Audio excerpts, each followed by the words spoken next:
고인께서 마지막으로 꼭 전해드리라 하셨습니다. 유가족분이십니까? 장례식장 로비에서 낯선 여자의 목소리가 들렸다. 영신은 고개를 들었다. 검은 코트를 입은 50대 중반의 여자가 손에 작은 나무 상자를 들고 서 있었다. 영신의 심장이 철렁했다. 여자는 대답 대신 그 상자를 영신의 손에 쥐어주었다. 고인께서 마지막으로 꼭 전해드리라 하셨습니다. 상자 위에 붙은 이름표, 붓글씨로 정성스럽게 쓴 이름, 이수민. 35년 전 실종된 첫째 딸의 이름이었다. 영신은 숨이 멎었다. 수민이.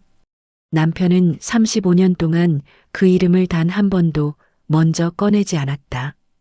여자는 이미 뒤돌아서 있었다. 진실을 알고 싶으실 때 여십시오. 모든 게 달라질 겁니다. 그날 밤, 영신은 떨리는 손으로 상자를 열었다. 안에는 하얀 봉투와 오래된 문서, 남편의 필체가 보이는 순간 눈물이 터졌다. 영신아, 미안하다. 나는 그날 그 아이를 지키지 못했다. 형이 수민이를 데려갔다. 유산 때문이었다. 아버지께서 수민이에게 50억을 남기셨기에 나는 형이 너와 민지까지 해칠까 두려워 침묵했다. 손에서 편지가 떨어질 뻔했다. 유산? 시아버지가 돌아가셨을 때 정태 시숙이 이상하게 화를 냈던 기억이 스쳤다. 봉투 안에서 문서가 나왔다. 입양 서류, 아동 성명 이수민, 입양 날짜 1989년 7월 20일, 입양 대행 글로벌 케어 재단, 대표 정태, 수민이는 살아있구나. 다음 날 영신은 정태의 재단을 찾아갔다. 강남의 고층 빌딩 15층, 응접실에서 정태가 기다리고 있었다. 60대 중반, 차가운 눈빛. 영신은 입양 서류를 탁자에 던졌다. 수민이가 어디 있습니까? 정태의 눈빛이 순간 흔들렸다. 이건 어디서 났죠? 남편이 남겼습니다. 유산 때문에 내 딸을 빼앗아간 거 다 알아요. 정태가 창밖을 바라보며 차갑게 말했다. 형수님, 그 사건은 묻혀야 할 일입니다. 이쯤에서 멈추시는 게 좋습니다. 내 딸을 찾는 걸 멈추라고요? 민지 생각하십시오. 정태가 위협적으로 말했다. 둘째 딸까지 위험에 빠뜨리고 싶지 않으시면. 영신은 물러서지 않았다. 경찰에 가겠습니다. 해보십시오. 하지만 35년 전 일을 누가 믿겠습니까? 건물을 나선 영신. 벤치에 앉았을 때 누군가 옆에 앉았다. 50대 초반 여자. 재단 직원이었다. 저 미경이라고 합니다. 형수님 이야기 들었어요. 미경은 주변을 살피며 낡은 파일을 건넸다. 20년 동안 몰래 모은 겁니다. 파일 속 사진. 정태의 별장 앞에서 우는 수민이. 날짜는 1989년 7월 17일. 실종 이틀 후. 경찰이 수색하고 있을 때 이미 정태 이사장 손에 있었어요. 왜 이런 짓을? 유산 때문입니다. 시아버님이 수민이에게 50억을 남기셨죠. 정태 이사장은 그 돈을 포기할 수 없었던 겁니다. 수민이를 해외로 보내고 사망 신고하면 유산이 자동으로 넘어오니까요. 영신의 입술이 떨렸다. 수민이는 지금 캐나다 토론토에 있어요. 이름은 소피아 리. 초등학교 교사입니다. 미경이 종이에 주소를 적어줬다. 그리고 형수님, 소피아는 작년부터 생모를 찾고 있어요. 사설탐정까지 고용해서. 영신은 손으로 입을 막았다. 정말? 네. 시간이 없어요, 형수님. 소피아가 한국에 올 수도 있어요. 미경의 핸드폰이 울렸다. 문자를 본 그녀의 얼굴이 창백해졌다. 형수님, 지금 당장 여기서 나가세요. 정태 이사장이 사람을 보냈어요. 영신은 주소를 꼭 쥐고 자리를 박차고 일어났다. 35년 만에 찾은 단서. 이제 멈출 수 없었다. 집으로 돌아온 영신. 불안에 떨며 문을 잠갔다. 정태가 자신을 쫓고 있었다. 그때 초인종이 울렸다. 택배였다. 발신인은 남편이 다녔던 로펌. 상자 안에는 USB와 편지. 고인께서 사망 2주 후 전달하라고 유언하셨습니다. 영신은 떨리는 손으로 USB를 컴퓨터에 꽂았다. 화면에 남편의 얼굴이 나타났다. 병원 침대. 녹화 날짜는 사망 한 달 전. 영신아, 이 영상을 보고 있다면 난 이미 세상을 떠났겠지. 미안하다. 하지만 이제 모든 걸 말할게. 그리고 증거를 남겼어. 남편은 35년 전 그날을 털어놓았다. 정태가 수민이를 데려갔다는 전화. 별장으로 달려갔던 일. 하지만 정태의 협박에 굴복할 수밖에 없었던 일. 하지만 난 그날을 녹음했어. 화면이 바뀌며 오래된 녹음 파일이 재생됐다. 형, 그 돈은 내 거야. 내가 아버지 회사 키웠어. 그런데 손녀한테 50억을 다 준다고? 말도 안 돼. 형님, 제발. 수민이는 죄가 없어요. 죄? 이해 때문에 내 인생이 꼬인 거야. 50억이 날아갔다고. 해외로 보낼 거야. 사망 신고하고. 그러면 그 돈은 내 거야. 형님, 안 됩니다. 닥쳐. 방해하면 영신이랑 민지도 가만 안 둬. 알겠어? 녹음은 계속 이어졌다. 유괴 계획, 입양 조작, 사망 신고. 모든 범죄가 담겨 있었다. 영신은 USB를 꼭 쥐었다. 여보, 당신은 끝까지 싸웠구나. 다음 날 아침, 영신은 경찰서가 아니라 방송국으로 향했다. 탐사보도팀. 기자는 녹음을 듣고 얼굴이 굳었다. 이건 엄청난 특종입니다. 방송해주세요. 진실을 세상에 알려주세요. 제 딸을 찾고 싶어요. 기자가 고개를 끄덕였다. 꼭 방송하겠습니다. 사흘 후 저녁 9시 뉴스 탐사보도 특집입니다. 35년 전 숨겨진 진실. 50억 유산을 위해 조카를 유괴한 재벌의 충격적 범죄를 고발합니다. 녹음 파일이 전국에 공개됐다. 정태의 목소리, 협박, 유괴 계획, SNS가 폭발했다. 50억 유괴 사건 35년 만의 진실 실시간 검색어 1위. 다음 날, 검찰이 정태를 긴급 소환했다.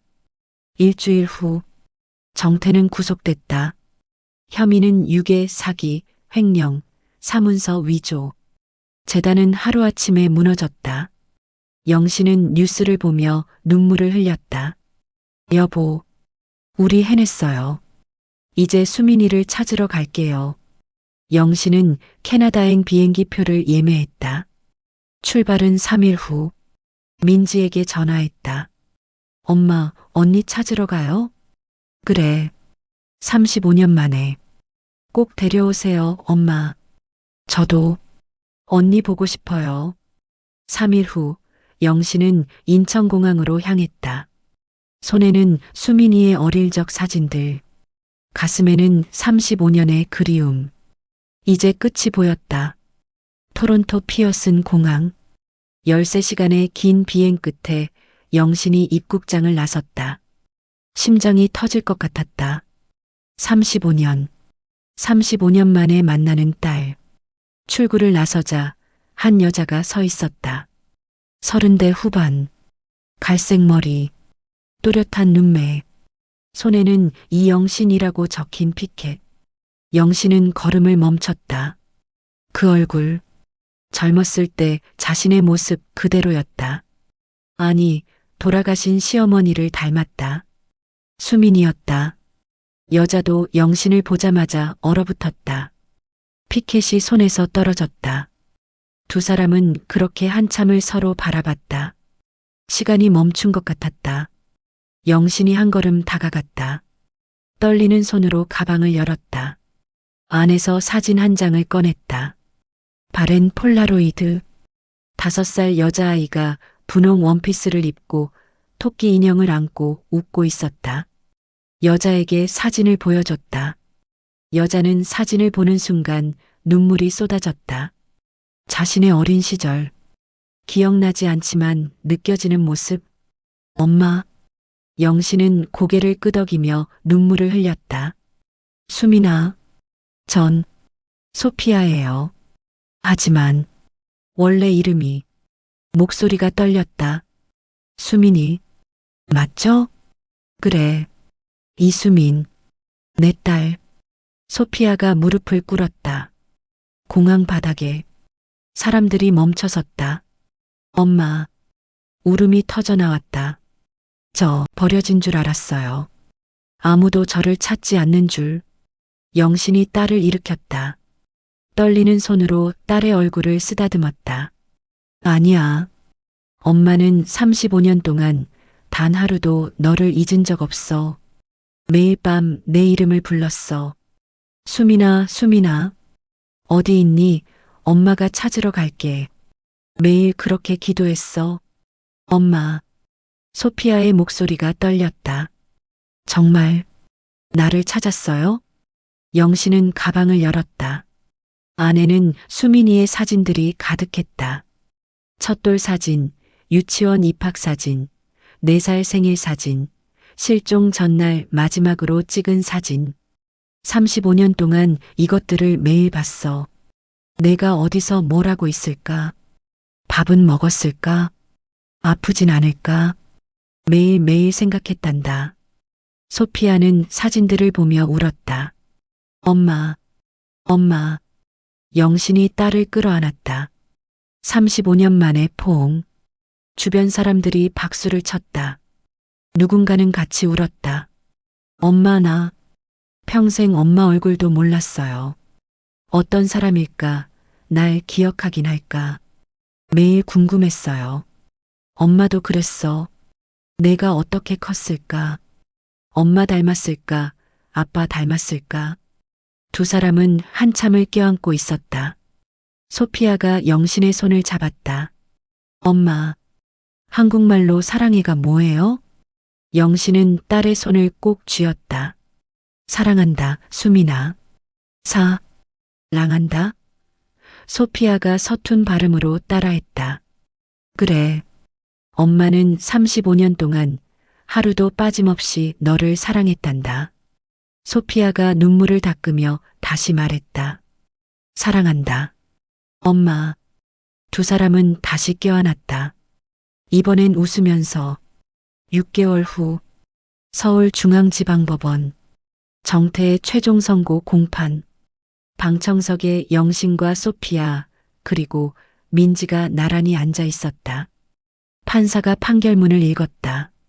피고인 정태는 유괴, 사문서 위조, 사기, 횡령 등의 죄로 징역 15년을 선고한다. 또한 피해자 이수민에게 유산 50억 원과 위자료 10억 원을 즉시 지급하라. 방청석에서 박수가 터져 나왔다. 정태는 고개를 숙인 채 끌려갔다. 소피아가 영신의 손을 꼭 쥐었다. 엄마, 끝났어요. 그래. 이제 시작이야. 민지가 언니 손을 잡았다. 언니, 이제 우리 가족이에요. 세 사람은 손을 맞잡았다.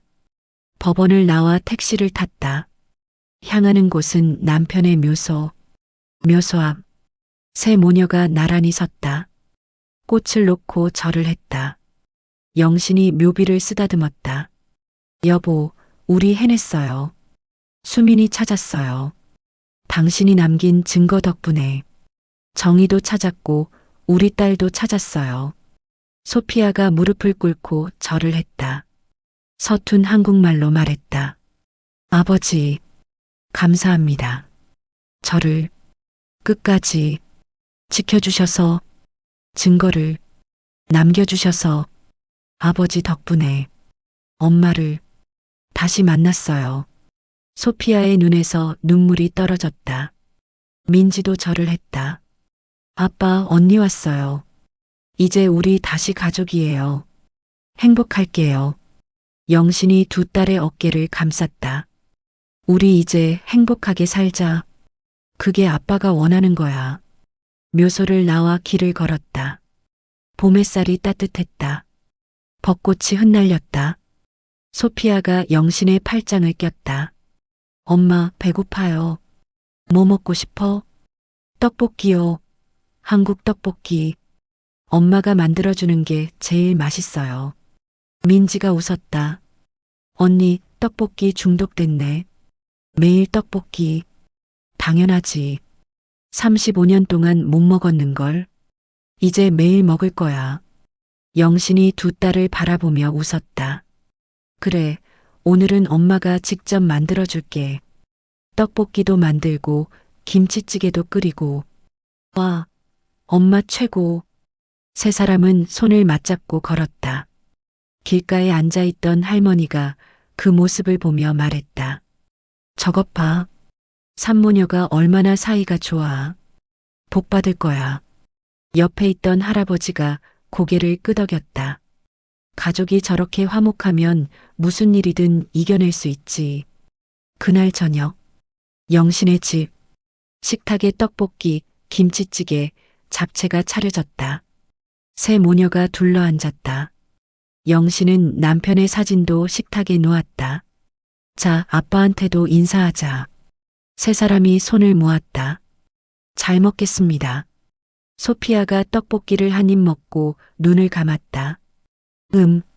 역시 엄마 떡볶이가 최고예요. 민지가 언니 옆에 앉아 물었다. 언니, 캐나다에서는 뭐 먹었어요? 피자, 햄버거. 근데 한국 음식이 훨씬 맛있어. 특히 엄마가 만든 건. 영신이 두 딸을 바라보며 미소 지었다. 35년. 긴 시간이었다. 하지만 이제 끝났다. 아니, 끝이 아니라 시작이었다. 소피아가 밥을 먹다가 말했다. 엄마, 나 한국에서 살고 싶어요.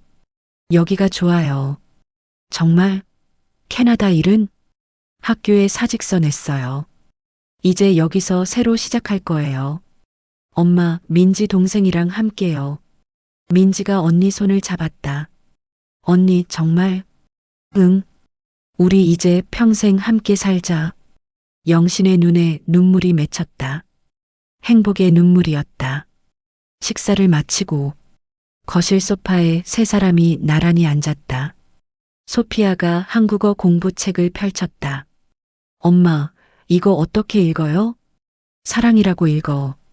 사랑. 소피아가 따라했다. 잘했어, 수민아. 엄마, 수민이라고 불러주니까 너무 좋아요. 소피아보다 수민이가 훨씬 좋아요. 영신이 딸의 머리를 쓰다듬었다. 수민아, 엄마가 35년 동안 부르고 싶었던 이름이야. 창밖에 눈이 내리기 시작했다. 남편의 장례식 날처럼. 하지만 이번엔 슬픔이 아니었다. 희망이었다. 새로운 시작이었다.